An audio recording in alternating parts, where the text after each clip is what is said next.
بسم اللہ الرحمن الرحیم۔ السلام علیکم ویورز، آپ کا میزبان انجینئر ڈاکٹر ساجد اقبال ایک نئی ویڈیو کے ساتھ آپ کی خدمت میں حاضر ہے۔ ایک نئے چیپٹر سے آغاز کرتے ہیں۔ چیپٹر کا ٹائٹل ہے موت کے سوداگر۔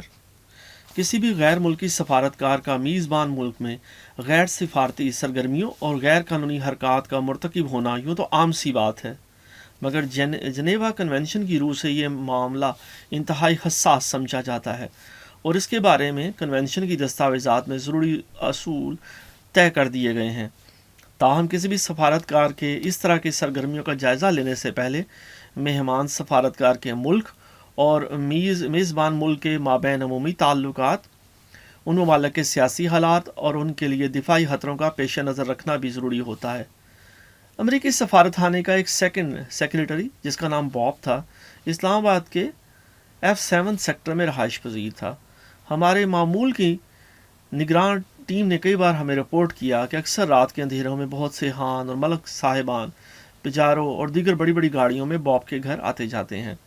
یہ اطلاع ہمارے لیے اس وجہ سے اہم تھی کہ مسٹر باب کا نام نہ تو ISI کے ساتھ افغانستان کے حوالے سے رابطہ افسران کی فہرست میں شامل تھا اور نہ ہی اس کا تعلق انسداد منشیات کے اسکواڈ سے تھا، اس لیے باب ہمارے لیے ایک پراسرار شخصیت بن گیا۔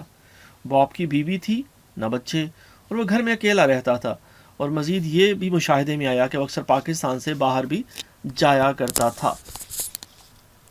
اس کیس میں دو اہم عناصر تھے۔ ایک افغانستان کی جنگ۔ جب سے روسی افواج کے خلاف افغانستان میں مزاحمت کی جنگ شروع ہوئی تھی، امریکہ کی شدید خواہش تھی کہ وہ اس جنگ کا کنٹرول حاصل کر لے اور ISI کا کردار محض 12ویں کھلاڑی کا سا ہو کر رہ جائے۔ امریکی سفارتکار ہمیشہ افغان رہنماؤں سے براہ راست ملاقات کی کوشش کرتے یا ISI سے کہتے کہ ان رہنماؤں کے ساتھ ہماری ملاقات کا اہتمام کیا جائے اور ہم ان لوگوں کو امدادی رقوم اور دیگر سامان خود اپنے ہاتھوں سے دیں تاکہ افغان رہنما امریکہ کے مرہون منت رہیں۔ امریکہ کی اس خواہش کی تکمیل سے باز رکھنے کے لیے ISI کو خصوصی منصوبہ بندی کرنا پڑی، کیونکہ اس خواہش کی تکمیل کا مطلب یہ تھا کہ امریکہ افغان جدوجہد کو ہائی جیک کر لے۔ دراصل امریکہ براہ راست اس جدوجہد کو کنٹرول کر کے افغانستان میں امریکہ کی حامی ایسی حکومت کے قیام کا خواہاں تھا جو کلیتاً سیکولر ہو۔ جب روسی افواج افغانستان میں داخل ہوئیں تو ہم نے فوری طور پر اس کی اطلاع صدر پاکستان کو دی۔ انہوں نے جب اس معاملے پر امریکیوں سے بات کی تو وہ اسے تسلیم کرنے کے لیے تیار نہ تھے، یہ ان کے نزدیک ناممکن تھا۔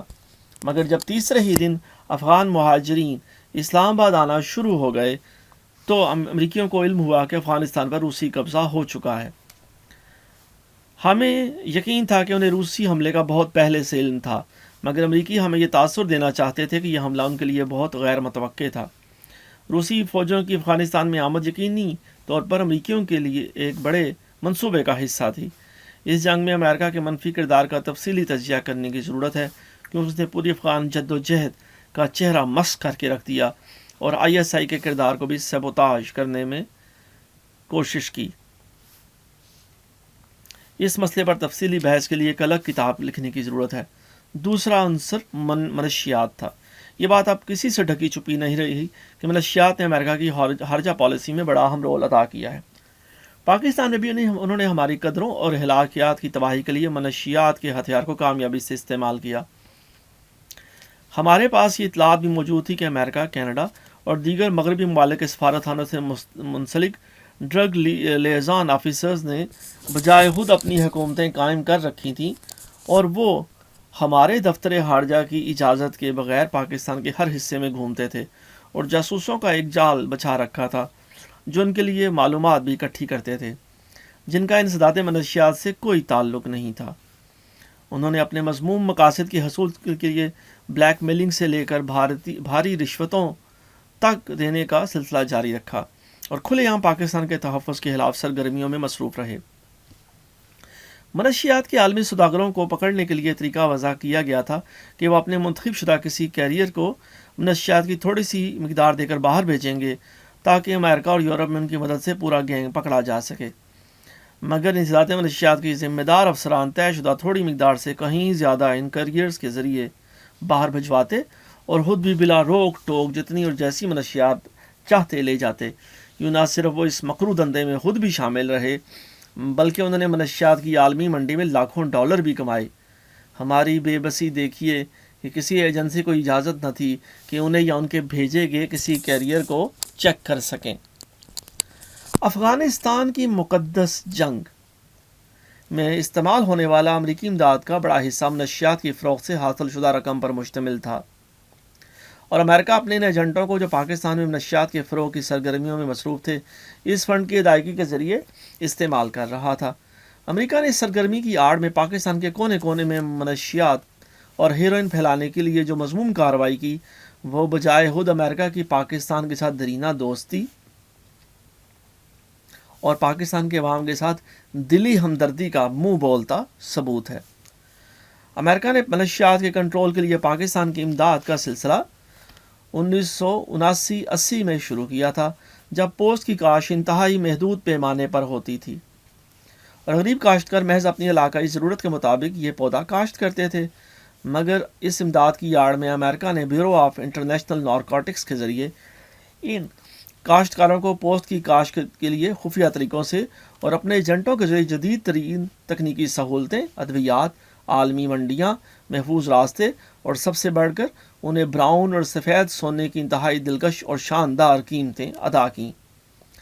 امریکہ کی ان کرم فرمائیوں کے بدولت بوقت تحریر تقریباً 6000 ہیکٹر اراضی پر پوست کاشت ہوتی ہے۔ انتہائی غیر ترقی یافتہ اور دور دراز علاقوں میں ہیروئن تیار کرنے کے 100 کے قریب کارخانے کام کر رہے ہیں۔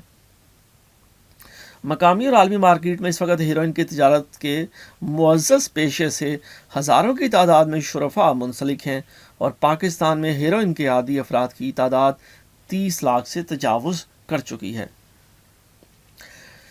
ڈاکٹروں کا کہنا ہے کہ افیون تباہی اور بربادی کے بجائے دکھوں کا مداوع کرنے کے لیے استعمال کی جا سکتی ہے، اس لیے اسے ایٹم برائے سکون کا نام دیا جا سکتا ہے۔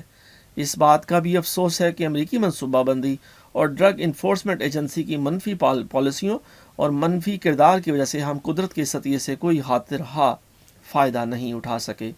حالانکہ یہ وہی پودا ہے جس سے ہیروئن حاصل کرنے کے بجائے مورفین، کوڈین اور تھیابین جیسے مفید اور کارآمد طبی عناصر حاصل کیے جا سکتے ہیں، جو زندگی بچانے والی اور درد سے نجات دینے والی ادویات کا لازمی جزو ہے۔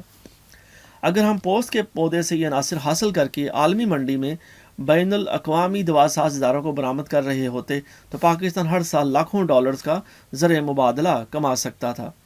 ہمیں IMF اور ورلڈ بینک سے بھاری قرضے لینے نہ پڑتے، مگر پاکستان کے کروڑوں عوام کی خوشحالی اور ترقی کا خواب ان بیرونی اور اندرونی خیرخواہوں کی وجہ سے ہم کبھی شرمندہ تعبیر نہ کر سکیں گے۔ بہرحال باب کے بارے میں ان اطلاعات کے بعد ہم نے اس کی مستقل نگرانی میں لیا، مگر ہمارے کارکن ساتھ ہی ان کے گھر آنے جانے والی گاڑیوں کے نمبر پلیٹس اور باب کی آمد و رفت کے علاوہ کوئی اور مفید معلومات نہ حاصل کر سکے۔ ہم نے بالآخر یہ فیصلہ کیا کہ باب کے گھر میں جاسوسی کرنے والے خفیہ آلات نصب کر دیے جائیں تاکہ مہمانوں کے ساتھ اس کی گفتگو سنی جا سکے، مگر یہ فیصلہ بڑا نازک تھا۔ مگر اس بات کی پرواہ کیے بغیر کہ اس کے نتائج ہمیں کسی مصیبت میں بھی گرفتار کروا سکتے ہیں، ہم یہ رسک لینے کے لیے تیار ہو گئے۔ چنانچہ ایک دن جب باب دفتر میں تھا، ہمارا ایک آدمی نہایت ہوشیاری سے اس کے گھر میں داخل ہوا۔ وہ دیکھ کر حیران رہ گیا کہ باب کے بیڈ روم اور سائڈ روم کی الماریوں میں انتہائی قیمتی اور جدید ترین رائفلز، پسٹلز اور کیمرے بڑی تعداد میں موجود تھے۔ ایک باتھ روم میں چالو حالت میں ایک وائرلیس سیٹ بھی تھا۔ اسے باب کے تکیے کے نیچے اس کا بٹوا بھی ملا، جو شاید وہ جلد جانے میں بھول گیا۔ ہمیں بٹوے میں اس کا CIA کا شناختی کارڈ ملا۔ ہمارے آدمی نے سارے گھر کی تصاویر بنائیں، کارڈ کی تصویر بھی بنا کر اسے واپس اپنی جگہ پر رکھ دیا اور خفیہ آلات لگا کر واپس آ گیا۔ اب یہ سوال تھا کہ یہ سارے ہتھیار انسداد منشیات کے حوالے سے جمع کیے گئے تھے یا باب خود ہتھیاروں کی تجارت میں ملوث تھا؟ ہمارے پاس اس سوال کا کوئی جواب تو نہیں تھا، مگر باب یقیناً غیر قانونی دھندے میں ملوث تھا۔ ہم نے ایک تفصیلی رپورٹ تصاویر کے ساتھ جنرل ضیاء کو اپنی اس رائے کے ساتھ بھجوا دی کہ باب کو ناپسندیدہ شخصیت قرار دے کر پاکستان سے نکل جانے کا حکم صادر فرمایا جائے۔ چند روز کے بعد ہمیں یہ جواب موصول ہوا کہ صدر پاکستان نے دفتر خارجہ سے اس سلسلے میں مشورہ کیا ہے اور ہمارے فارن آفس کا خیال ہے کہ ہمیں یہ سب بھول جانا چاہیے۔ اس وقت پاکستان میں اور بھی بہت سے باب ہیں اور ہم سب کو دھکے دے کر ملک سے باہر نہیں نکال سکتے، اور اس وقت امریکہ کو ناراض کرنا بھی مناسب نہیں، اس لیے ISI کو چاہیے کہ وہ باب پر اپنا وقت ضائع نہ کرے۔ ہمارے DG جنرل اختر عبد الرحمان کا اس جواب پر رد عمل قابل ستائش تھا۔ وہ کسی صورت میں بھی دفتر خارجہ کے مشورے پر آنکھیں موند لینے کے موڈ میں نہیں تھے۔ ہم نے اس صورتحال کے بارے میں کئی روز تک تبادلہ خیال کیا، بہت سے رستے تلاش کیے۔ بلاہر جنرل نے کہا، ہمیں اس بات کو خفیہ رکھتے ہوئے اس سلسلے میں کارروائی کرنا ہے، آپ جو چاہے کریں، مگر اس بات کا خیال رہے کہ کسی بھی کارروائی میں پکڑے جانے کا کوئی احتمال نہ ہو۔ جنرل اختر عبد الرحمان کہ اس حکم کے بعد ہم نے ایک تفصیلی منصوبہ تیار کر کے ان کی خدمت میں پیش کیا، جس کی انہوں نے منظوری دے دی۔ یہ منصوبہ کچھ یوں تھا۔ باب کے گھر کے پچھواڑے ایک چھوٹا سا غیر آباد زمین کا ٹکڑا تھا، جس میں خضرو پودوں اور جھاڑیوں کی بہتات تھی۔ اسلام آباد میں ایسے کئی پلاٹ موجود ہیں۔ ہم نے منصوبے کے مطابق اس زمین پر باب کے گھر کی بیرونی دیوار سے ملتی جلتی ایک خندق کھودی، اسے جھاڑیوں اور پودوں سے ڈھانپ دیا۔ ہم نے مقامی پولیس کو یہ اطلاع فراہم کی کہ ہم نے اسلام آباد کی سڑکوں پر رات کی تاریکی میں مشکوک لوگوں کو گھومتے دیکھا ہے۔ ہمیں شک ہے کہ دہشت گردوں کا کوئی گروہ کسی بڑی واردات کی منصوبہ بندی کر رہا ہے۔ ہم نے پولیس کو یہ بھی بتلایا کہ ہمیں شک ہے کہ مختلف وارداتوں میں استعمال کیا جانے والا اسلحہ بھی انہوں نے کسی جگہ چھپا رکھا ہے۔ ہم نے انہیں مشورہ دیا کہ مجسٹریٹ کی قیادت میں ایک چھاپہ مار ٹیم کو کارروائی کے لیے تیار کیا جائے۔ ہم نے وائرلیس سے مسلح ISI کے ایک کارکن کو پولیس کے ساتھ لگا دیا تاکہ جب ہم کہیں وہ پولیس کو متوقع جائے واردات تک لے جائے۔ اس دوران ہم باب کی حرکات و سکنات پر بھی نظر رکھے ہوئے تھے۔ وہ اچانک پھر چند دنوں کے لیے پاکستان سے باہر چلا گیا اور منصوبہ روک دیا گیا۔ جب باب واپس آیا تو کارروائی کا پروگرام اور وقت طے کر لیا گیا۔ حتمی کارروائی کے وقت نگران ٹیم کے ارکان کو مختلف جگہوں پر تعینات کر دیا گیا۔ ISI کے کارکنوں نے ایک بار پھر خاموشی سے باب کے گھر کے دروازے کھولے اور گھر کے اندر موجود سارا اسلحہ لا کر پہلے سے کھودی گئی خندق میں جمع کر دیا۔ باب اپنے معمول کے مطابق دفتر سے نکلا اور گھر کی جانب روانہ ہوا۔ ہم نے پولیس کو کارروائی کرنے کا اشارہ دے دیا۔ ISI کا کارکن پولیس پارٹی کو لے کر جائے واردات پر پہنچ گیا۔ پولیس پارٹی جب خندق تک پہنچی تو ان کی گاڑیوں کے شور نے پورے علاقے کے لوگوں کو اپنی طرف متوجہ کر لیا۔ اسی اثناء میں باب بھی پہنچ گیا اور اپنی گاڑی گیرج میں کھڑی کرنے کے بعد شور سن کر باہر آ گیا تاکہ یہ معلوم کر سکے کہ اس کے گھر کے عقب میں کیا معاملہ درپیش ہے۔ وہاں کا منظر اس کے وہم و گمان میں بھی نہیں تھا۔ پولیس اس کے گھر کے پچھواڑے سے اسلحہ برآمد کر رہی تھی۔ ڈیوٹی مجسٹریٹ نے ہتھیاروں کی فہرست بھی بنانا شروع کر دی۔ اپنے ہتھیار اور کیمرے دیکھ کر باب کا رنگ فک ہو گیا اور وہ کچھ کہے بغیر خاموشی سے گھر کے اندر چلا گیا۔ اس معاملے میں امریکی سفارت خانے کا ناطقہ بند کرنے کے لیے یہی کافی تھا۔ چنانچہ اگلے 2 روز میں باب پاکستان چھوڑ کر چلا گیا۔ ہمارا اگلا شکار امریکی انٹرنیشنل اسکول اسلام آباد کا ایک استاد ریگن کلیگ تھا۔ وہ نہ صرف ہتھیاروں کی تجارت کرتا تھا بلکہ اس نے گھر میں ہتھیاروں کی ایک ورکشاپ بھی بنا رکھی تھی۔ اس سے نمٹنا ہمارے لیے کچھ مشکل نہ تھا، اس لیے کہ وہ سفارتکار نہیں تھا۔ ہم نے معمولی سی منصوبہ بندی سے اسے بھی قابو کر لیا اور وہ بھی پاکستان کی سرزمین سے اپنا ناپاک دھندا سمیٹ کر واپس جانے پر مجبور ہو گیا۔ لیکن ہماری پاک سرزمین کے گلی کوچوں اور دفتروں میں واقعی اتنے باب اور کلیگ پھر رہے ہیں کہ ان سب کا کلا کما کرنا کسی ایجنسی کے بس کی بات نہیں۔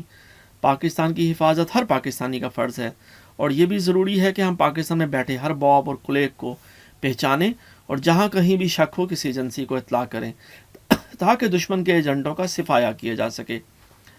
ڈالر کی کھڑکھڑاہٹ سے کتنے ہی قدم لڑکھڑا جاتے ہیں اور اندر کا شیطان قوم اور ملک سے غداری پر مجبور سا کر دیتا ہے، لیکن کاش ہم ان موت کے سوداگروں کے ہاتھ کبھی نہ بکیں۔ ویورز، آپ کی توجہ کا بہت بہت شکریہ۔